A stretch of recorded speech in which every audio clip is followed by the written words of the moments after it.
പിതൃതർപ്പണത്താൽ തൃപ്തരായ നമ്മുടെ പൂർവികർ തൻ്റെ സന്തതികൾക്ക് സർവ്വ ഐശ്വര്യങ്ങളും നൽകുമെന്നാണ് ബ്രഹ്മപുരാണത്തിൽ പറയുന്നത്.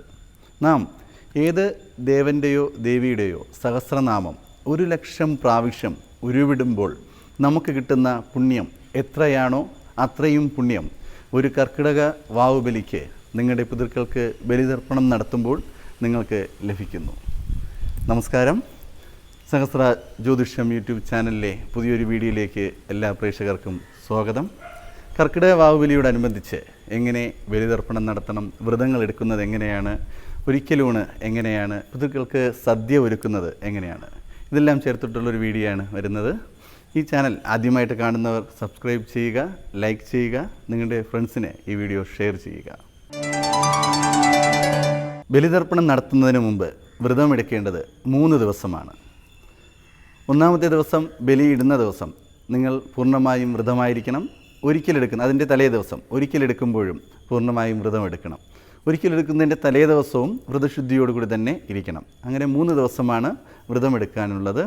ആദ്യ ദിവസം, അതായത് ഒരിക്കലൂണിൻ്റെ തലേ ദിവസം നമ്മൾ വ്രതശുദ്ധിയായി ദേഹശുദ്ധിയെല്ലാം ചെയ്ത് രാവിലെ വൈകുന്നേരം കുളിച്ച് ശുദ്ധ വസ്ത്രങ്ങളെല്ലാം ധരിച്ച് വീടും പരിസരവും നല്ല രീതിയിൽ വൃത്തിയാക്കി സൂക്ഷിക്കുക. കാരണം നമ്മൾ പിതൃക്കൾക്ക് സദ്യ ഒരുക്കുന്നതും ഒരിക്കലൂണ് ഒരുക്കുന്നതും എല്ലാം നമ്മുടെ കിച്ചണിലായതുകൊണ്ട് അവിടെ എല്ലാം നല്ല ശുദ്ധിയായി വൃത്തിയാക്കി നമ്മൾ സൂക്ഷിക്കുക. തീർത്ഥമെല്ലാം തളിച്ച് നമ്മൾ ഒരു വ്രതം എടുക്കുവാൻ വേണ്ടിയുള്ള തയ്യാറെടുപ്പിന് വേണ്ടി ഒരു ദിവസത്തെ വ്രതശുദ്ധിയോടുകൂടി മനസ്സിനെയും ശരീരത്തിനെയും തയ്യാറാക്കി എടുക്കുക. അതിനുശേഷം ഒരിക്കലൂണാണ് എടുക്കുന്നത്. ഒരിക്കലൂണ് വ്രതമെടുക്കുന്നത് നമ്മുടെ നാട്ടിൽ പലരും ചെയ്യുന്നത് രാവിലെ ഗോതമ്പിലോ റവയിലോ തീർത്ത ആഹാരം കഴിക്കുന്നു, ഉച്ചയ്ക്ക് അരിയാഹാരം കഴിക്കുന്നു, രാത്രിയും അതുപോലെ എന്തെങ്കിലും പലഹാരം കഴിക്കുകയോ ഫ്രൂട്ട്സ് കഴിക്കുകയോ എല്ലാം ചെയ്യുന്നു. എന്നാൽ ഈ രീതി പൂർണ്ണമായും തെറ്റാണ്. ഇങ്ങനെയല്ല വ്രതമെടുക്കേണ്ടത്. ഒരിക്കലൂണെന്ന് പറയുമ്പോൾ ഒരു ദിവസം ഒരു നേരം മാത്രമേ ആഹാരം കഴിക്കുവാൻ പാടുള്ളൂ. അതും അരവയർ ആഹാരമാണ് കഴിക്കേണ്ടത്. പച്ചരി ചോറാണ് പറയുന്നത്. പച്ചരി ചോറ്, കണ്ണിമാങ്ങ അച്ചാർ, തൈര്, ഉള്ളി ചേർക്കാത്ത ചമ്മന്തി, ഇതെന്തെങ്കിലും ചേർത്ത് വേണം ആഹാരം കഴിക്കാൻ. ഇതും അരവയർ ആഹാരം മാത്രമേ കഴിക്കാവൂ. മനസ്സിൽ എപ്പോഴും ഭക്തിയോടുകൂടിയും വിശ്വാസത്തോടുകൂടിയും ഭഗവാന്റെ നാമങ്ങൾ ജപിച്ചുകൊണ്ടും അന്നത്തെ ദിവസം കടന്നു പോവുക. നമ്മളെല്ലാവരും കഴിക്കുന്ന പോലെ രാവിലെയും വൈകുന്നേരം ഫുഡ് കഴിക്കുവാൻ പാടില്ല. ഇങ്ങനെയാണ് യഥാർത്ഥത്തിൽ വ്രതം എടുക്കേണ്ടത്. എന്നാൽ നമ്മുടെ ഇപ്പോഴത്തെ കാലഘട്ടത്തിൽ പലരുടെയും ആരോഗ്യ പ്രശ്നങ്ങൾ വരുന്നത് കൊണ്ട് നിങ്ങൾ അങ്ങനെ ബുദ്ധിമുട്ടുള്ളവർ ഭക്ഷണം കഴിക്കുന്നതിൽ തെറ്റൊന്നുമില്ല. കൃത്യമായ രീതിയിൽ വ്രതം എടുക്കേണ്ടത് ഒരു ദിവസത്തിൽ ഒരു നേരം മാത്രം അരവയർ ആഹാരം കഴിച്ചുകൊണ്ടാണ് ഒരിക്കലൂണ് എടുക്കേണ്ടത്. അങ്ങനെ എടുത്തു കഴിഞ്ഞാൽ നിങ്ങൾ അർപ്പിക്കുന്ന ആ ബലിക്കെല്ലാം നല്ല പൂർണ്ണമായ ഫലമുണ്ടാകുകയും പിതൃക്കളുടെ അനുഗ്രഹം ലഭിക്കുകയും ചെയ്യും. എല്ലാവരും നിങ്ങളുടെ ആരോഗ്യത്തിന് കഴിയുന്ന രീതിയിൽ വ്രതമെടുത്ത് മുന്നോട്ട് പോവുക. എന്നാൽ ബലിതർപ്പണം നടത്തുന്ന ദിവസം രാവിലെ കുളിച്ച് ശുദ്ധമായി നിങ്ങൾ മഹാക്ഷേത്രങ്ങളിലോ അല്ലാന്നുണ്ടെങ്കിൽ ഏതെങ്കിലും പുണ്യ നദീതീരത്തിലോ പോയിരുന്ന് നമുക്ക് ബലിതർപ്പണം നടത്താം. നിങ്ങൾ ആത്മാർത്ഥമായി ഈശ്വര വിശ്വാസത്തോടുകൂടി ഭയഭക്തിയോടുകൂടി ബലിതർപ്പണം നടത്തി കഴിഞ്ഞാൽ പിതൃക്കളിൽ നിന്നുള്ള സർവ്വ ഐശ്വര്യവും നിങ്ങൾക്കുണ്ടാകുക തന്നെ ചെയ്യും. അന്നേ ദിവസം രാവിലെ ആഹാരമൊന്നും കഴിക്കാതെ സാധാരണ ഒരു ജലം പോലും കുടിക്കാതെ തന്നെ രാവിലെ പോയി ബലിതർപ്പണം നടത്തണം എന്നാണ് പറയുന്നത്. പക്ഷേ അങ്ങനെ നമ്മുടെ ആരോഗ്യ പ്രശ്നം കാരണം നമുക്കങ്ങനെ ചെയ്യാൻ പറ്റുന്നില്ല എന്നുണ്ടെങ്കിൽ ആഹാരം കഴിച്ചിട്ട് പോയി ബലിതർപ്പണം നടത്തിയാലും തെറ്റൊന്നും പറയാൻ പറ്റുന്നില്ല. വേറെ കുഴപ്പമൊന്നുമില്ല. അങ്ങനെ ചെയ്യുന്നത് കൊണ്ട് ഒരിക്കലും തെറ്റില്ല. ഒരിക്കലൂണ് എടുക്കുന്ന ദിവസവും നമുക്ക് ഇതുപോലെ തന്നെയാണ്. ആരോഗ്യ പ്രശ്നമുള്ള പല വ്യക്തികളും കാണും. അപ്പം തൻ്റെ ആരോഗ്യസ്ഥിതി അനുസരിച്ച് നമുക്ക് വ്രതമെടുക്കാം. ആ രീതിയിൽ വ്രതമെടുത്ത് പിതൃക്കൾക്ക് ബലിതർപ്പണം. അപ്പോൾ അങ്ങനെ നിങ്ങൾ ആരോഗ്യ പ്രശ്നമുള്ളവർ ആ രീതിയിൽ വ്രതമെടുക്കുമ്പോൾ അത്രയ്ക്കും മനസ്സറിഞ്ഞ് ഭഗവാനെ പ്രാർത്ഥിക്കുക. ഭഗവാൻ നമ്മളുടെ പിതൃക്കളുടെ ആ ഒരു മനസ്സിൽ വിചാരിക്കുക. ഭഗവാന്റെ നാമങ്ങൾ ജപിക്കുക. ഏത് ഭഗവാന്റെ നാമവും ആ സമയത്ത് ജപിക്കുന്നതുകൊണ്ട് വേറെ ഒരു പ്രശ്നവുമില്ല. നമ്മൾ ഭയഭക്തിയും ഈശ്വര വിശ്വാസത്തോടു കൂടിയും പിതൃക്കളെല്ലാം മനസ്സിൽ ധ്യാനിച്ചുകൊണ്ട് അന്ന് 3 ദിവസവും കടന്നു പോവുക.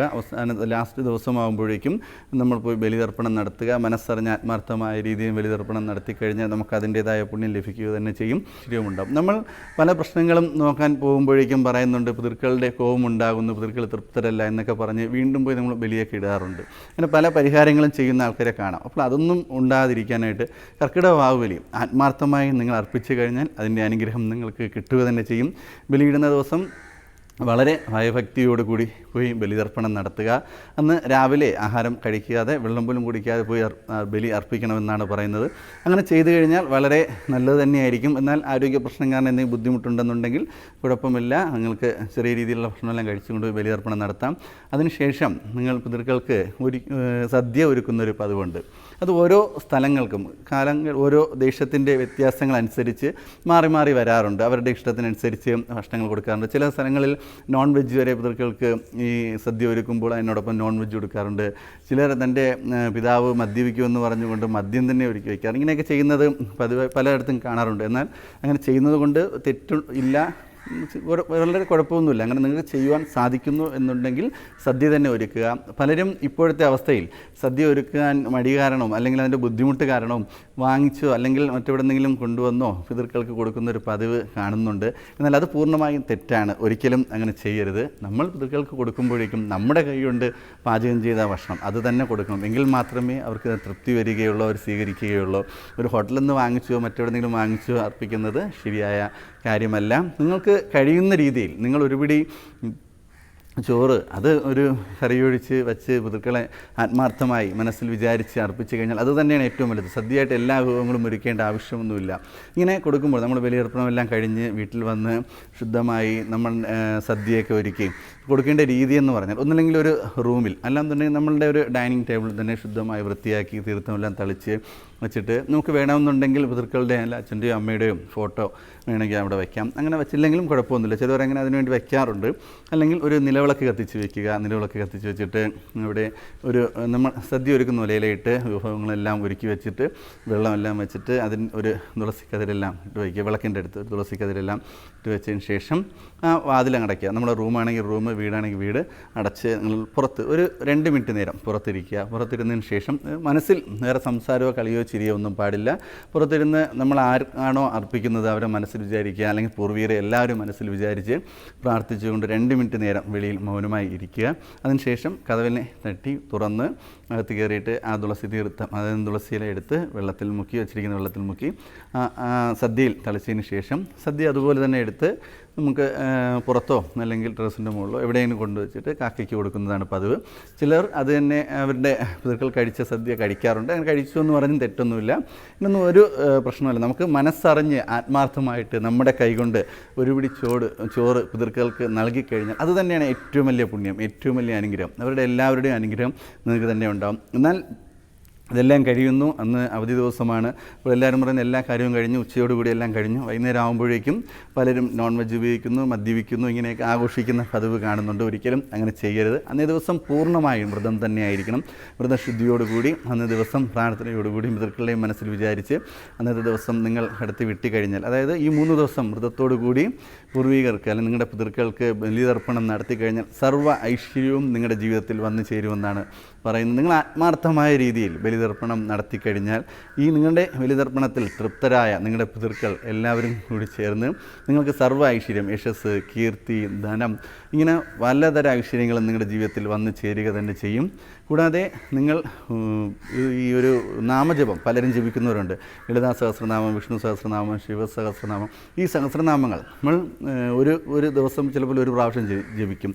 ഒരു മാസത്തിലപ്പോൾ എല്ലാ ദിവസവും ജപിക്കും. ഒരു വർഷത്തിൽ ജപിച്ചാൽ കൂടി അതൊരു 360-370 ദിവസത്തിലേ പോവുകയുള്ളൂ. എന്നാൽ നമ്മൾ 1,00,000 പ്രാവശ്യം ഒരു സഹസ്രനാമം ജപിക്കുമ്പോൾ നമുക്ക് തന്നെ അറിയാൻ പറ്റും. 1,00,000 പ്രാവശ്യമൊക്കെ സഹസ്രനാമം ജപിക്കുമ്പോൾ അത്രയ്ക്കും പുണ്യം നമ്മളിലേക്ക് വന്നു ചേരും.